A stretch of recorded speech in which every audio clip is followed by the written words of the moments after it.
The antique grandfather clock chimed 3 times as I watched my sister Rebecca storm out of our grandmother's study, her designer heels clicking against the hardwood floors with vengeful precision.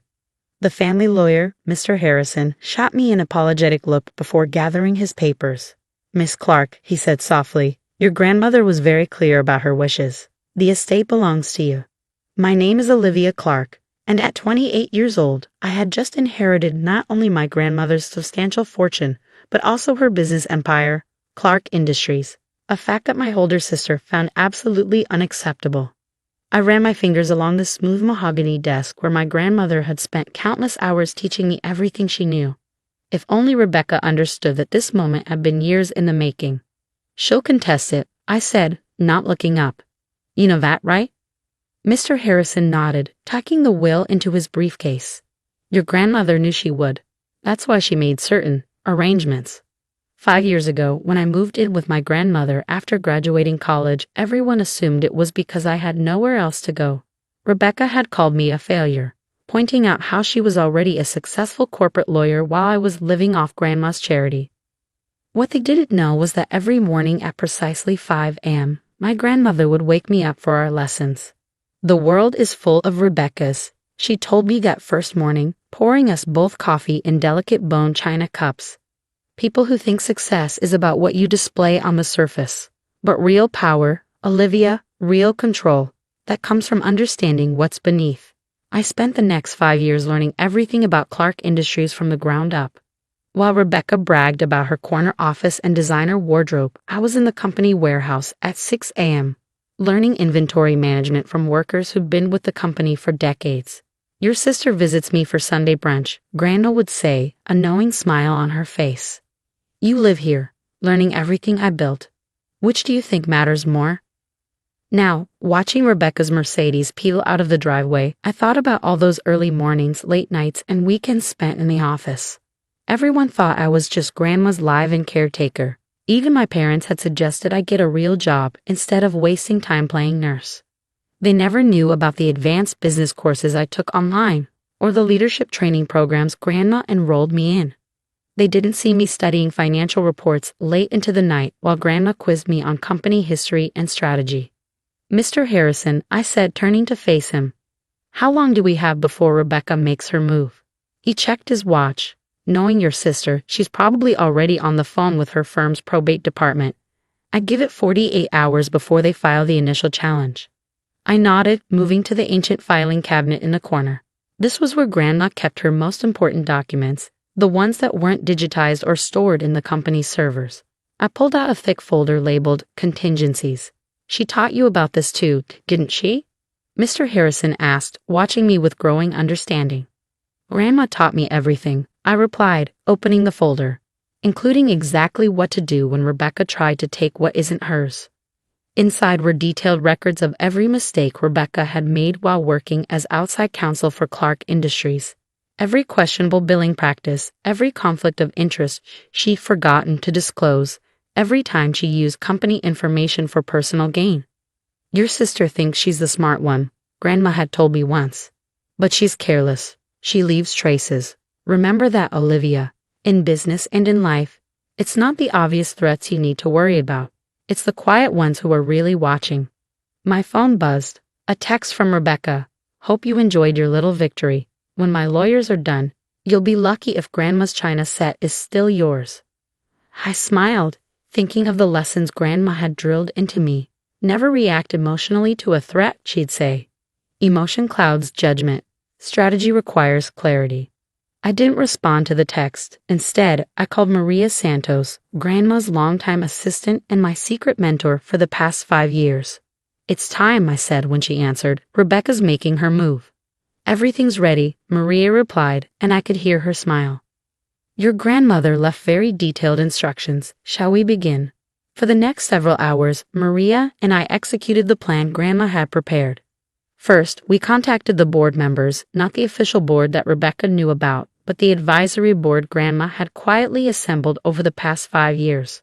People who had worked with me, mentored me, and knew exactly what I was capable of. Then we reached out to key clients and partners, using relationships I'd built during my wasted years working in different departments.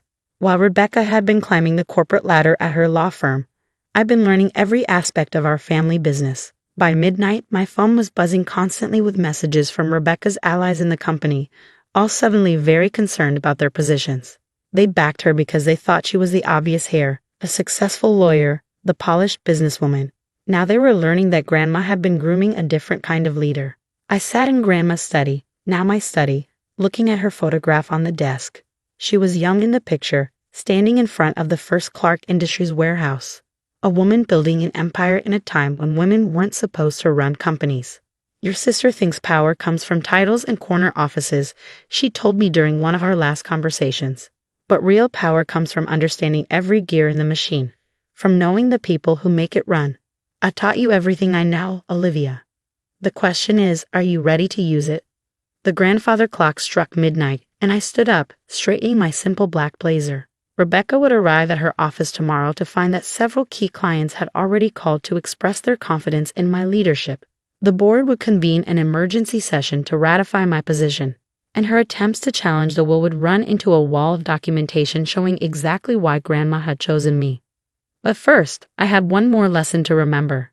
I opened Grandma's safe, using the combination she taught me years ago, and pulled out an envelope marked for Olivia, when Rebecca shows her true colors. Inside was a letter, written in my grandmother's elegant hand. My dearest Olivia, if you're reading this, then Rebecca has reacted exactly as I knew she would. Power reveals people, darling.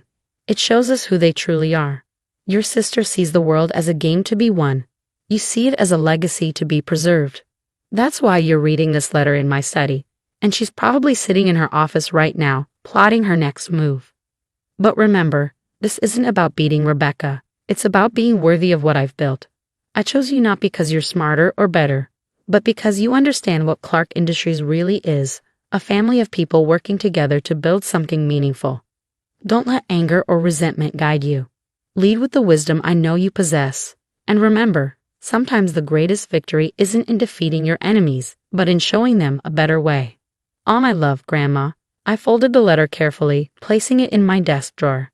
Tomorrow would bring challenges, but I was ready. Grandma had made sure of that. My phone buzzed again. Another angry text from Rebecca. I smiled, thinking of all the lessons, all the early mornings, all the quiet preparation that had led to this moment. Rebecca thought she was at war with her little sister. She had no idea she was facing someone who'd spent 5 years learning to be a general.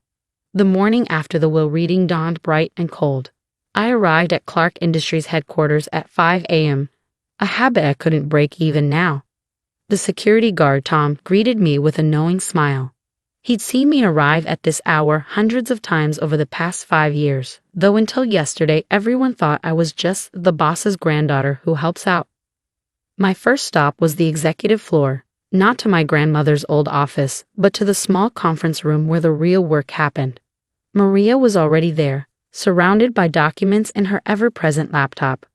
Rebecca's lawyers filed the challenge an hour ago, she said without looking up. They're claiming diminished capacity and undue influence. I poured myself coffee in my grandmother's old mug, right on schedule. Have they realized yet? Maria's smile was sharp. That your grandmother had quarterly psychological evaluations for the past 5 years? Or that every major decision about your training was documented and witnessed by independent parties? The filing just landed on Mr. Harrison's desk. He's probably enjoying his morning coffee while reading it. At 9 a.m. sharp, my phone rang. Rebecca. You think you're so clever, she hissed when I answered, but I just spoke to the board. They're calling an emergency session to review Grandma's decision. You really think they'll support some inexperienced little girl over me? I let her rant, remembering Grandma's lessons about patience. The meeting's at 2 p.m., I said when she finally paused for breath. I'll see you there. What Rebecca didn't know was that I'd spent the past 5 years getting to know every board member, not through fancy dinners or social events, but through actual work. Mr. Chen from operations had taught me supply chain management. Mrs. Rodriguez had mentored me in finance. They'd watched me learn, grow, and prove myself while Rebecca was busy climbing the corporate ladder elsewhere. At 1:55 p.m., I walked into the boardroom. Rebecca was already there, wearing an expensive suit and a confident smile. She'd arranged her allies on one side of the table, leaving me to face what she thought was a united opposition. Before we begin, Rebecca announced, standing up, I think we need to discuss the stability of Clarke Industries under its current situation. My legal team has prepared a detailed analysis of why my grandmother's decision needs to be reviewed. I waited until she finished her practice speech about experience, qualifications, and her deep concern for the company's future. Then I nodded to Maria, who started distributing folders to each board member. What's this? Rebecca demanded, flipping through the contents. A 5-year strategic plan for Clarke Industries, I replied calmly. One that I developed with input from each department head, based on my direct experience working in every division of the company. The board members were reading now, their expressions changing as they recognized projects they'd discussed with me, improvements they'd suggested, innovations they'd dreamed of. Furthermore, I continued, you'll find audited financials for the divisions I've been quietly managing for the past 3 years. Average growth of 27% year-over-year, employee satisfaction up 40%, and client retention at an all-time high. Rebecca's face had lost its confidence. That's impossible. You were just Grandma's caretaker. Mr. Chen cleared his throat. Actually, Ms. Clarke, your sister has been effectively running our Asia-Pacific operations since 2021. That expansion plan you praised last quarter. That was her work. Mrs. Rodriguez nodded. And the new financial modeling system the company adopted last year, Olivia developed that after spending 6 months analyzing our inefficiencies. One by one, board members began sharing stories of projects I'd worked on, problems I'd solved, innovations I'd implemented, all while Rebecca thought I was just playing nurse to her grandmother. This is ridiculous, Rebecca snapped, but her voice had lost its edge. I'm a qualified corporate lawyer. I have actual business experience.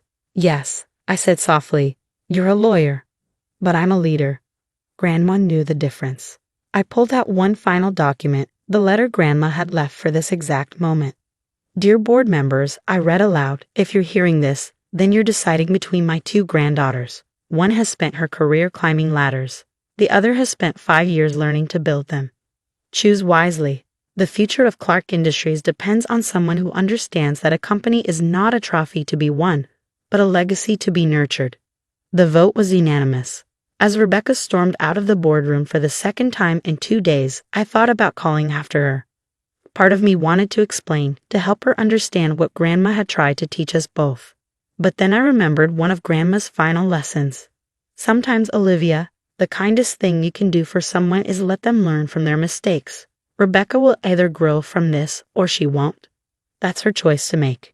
In the weeks that followed, Clarke Industries thrived under the plans I'd spent years developing. Rebecca eventually dropped her legal challenge when she realized how thoroughly Grandma had documented everything. 1 month after the board meeting, I received a package from my grandmother's lawyer. Inside was a small key and a note. For when you're ready to teach the next generation what I taught you. Love, Grandma. The key opened a hidden compartment in her desk, revealing decades of journals documenting her journey building Clarke Industries. As I sat reading them in the quiet of my office, I understood her final lesson. True legacy isn't about inheritance or control. It's about wisdom passed down, lessons learned, and the understanding that real success comes not from defeating others, but from building something worthy of being passed on. Rebecca never did understand that. But as I watched the sun rise over Clarke Industries each morning, arriving at 5 a.m. just like Grandma taught me, I know I'll be ready when the next generation comes seeking wisdom of their own. Sometimes the greatest victory isn't in proving others wrong, but in proving your teachers